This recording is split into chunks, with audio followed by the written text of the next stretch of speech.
We're back again. He's had his way, we're all sorted. Right, so we've got our little piece of figure packaging in there. You just can't see it on the camera, it's too small really.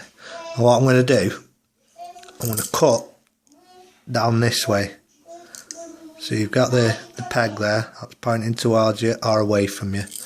I'm just going to cut in here, so just to make like a double slot sort of thing. You know, like it's already in that slot, so now it's come out again. Bugger. Get in.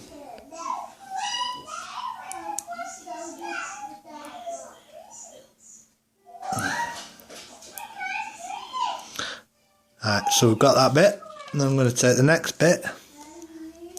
Remember, we've already cut this to the right size, so we know it's alright.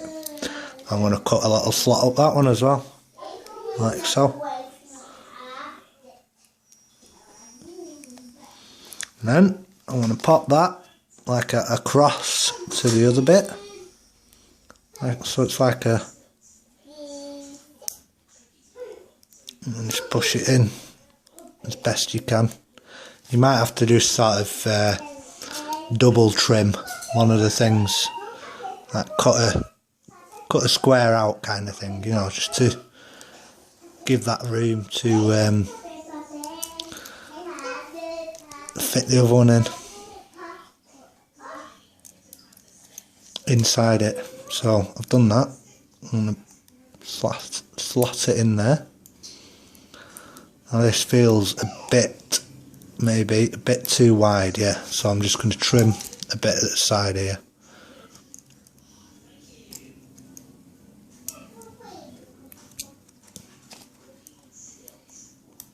Pop it back in again.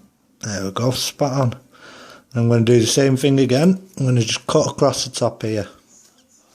Sorry, I'm not on the camera there. Just cut across that top.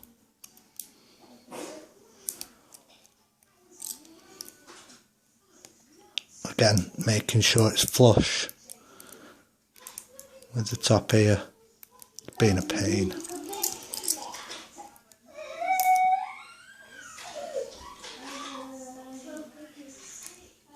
Right, I'm through. There we go.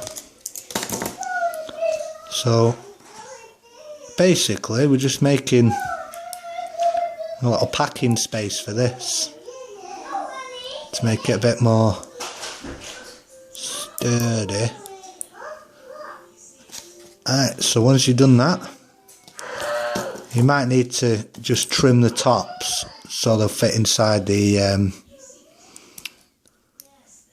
just so they'll fit inside the other bit. Right. Then pop the two together like that. Now I can tell that I've made these a bit too big, so I'll just leave them in there. I'll trim them down just like a little triangle sort of thing on the top, so you can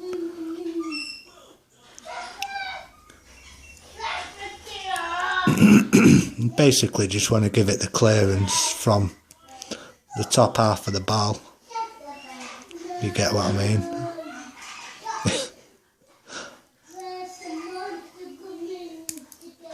Right, that should be alright now. So I don't know if you can actually see it on the camera, if you can make it out, but I've just filled in that gap with another bit of plastic to make it a bit tighter. So I'll pop that on there.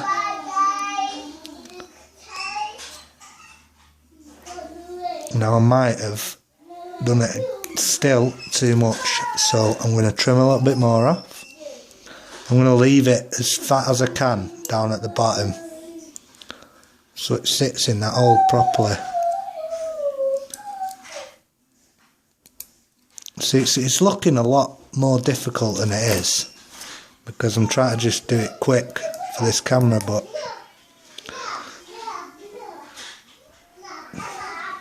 so I've still got a gap there, so that's no good. I need to trim some more off. Again, just from the top, I'm going to try and leave the bottoms and try and leave the bottom of the thing intact. Trimmy trim.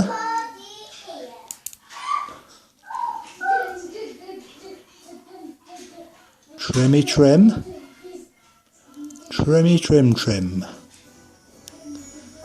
It's best if you make it as big as you can and then trim it down, because it's much easier to take another bit off than it is to put something back on.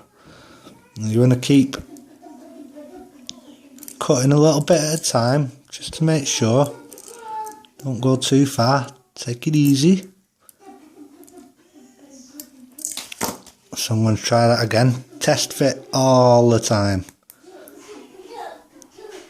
because then you can make sure that you're going right, can't you?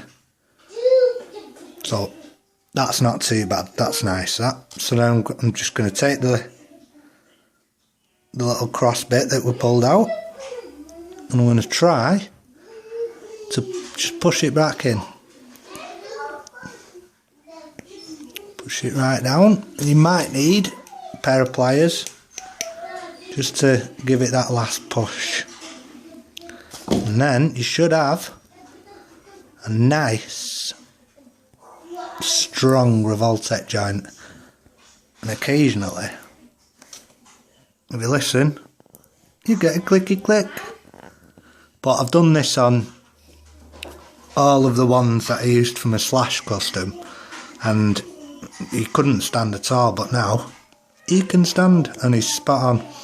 So yeah, I hope that was at least a little bit helpful. If not bothered really.